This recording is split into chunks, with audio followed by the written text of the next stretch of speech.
পদ্ম ফুটছে বিলে আর আমার ভাগ্য ফুটছে ছবিতে।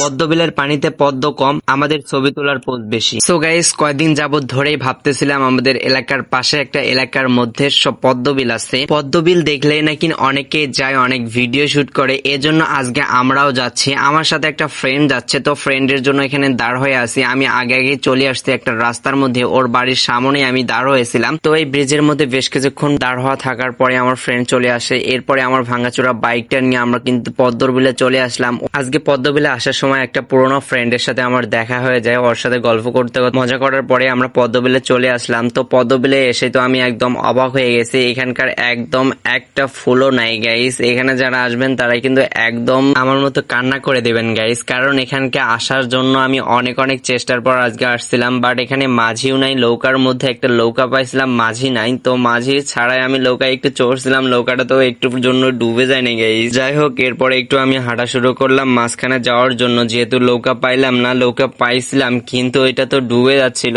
এরপর আমি সাইড দিয়ে মাঝখানে যাই। মাঝখানে যাও গাইস, একদম একটা ফুলও নাই, পুরো বিল একদম ফাঁকা। একটা যে কলি পর্যন্ত হবে, এই কলি পর্যন্ত নাই। এইটা দেখে আমার অনেক মন খারাপ হয়েছে। প্লাস এত কষ্টের ফলাফল একদম জিরো। সো আমার মতো যারা হাউস করে শখের বয়সে পদ্মবিলিতে আসতে চাচ্ছেন তারা কিন্তু একদমই আসবেন না, কারণ একটা ফুল কেন, কলি পর্যন্ত নাই। সো আজকের ভিডিও এই পর্যন্ত। ভালো লাগলে অবশ্যই লাইক, কমেন্ট করে শেয়ার করবেন। ধন্যবাদ।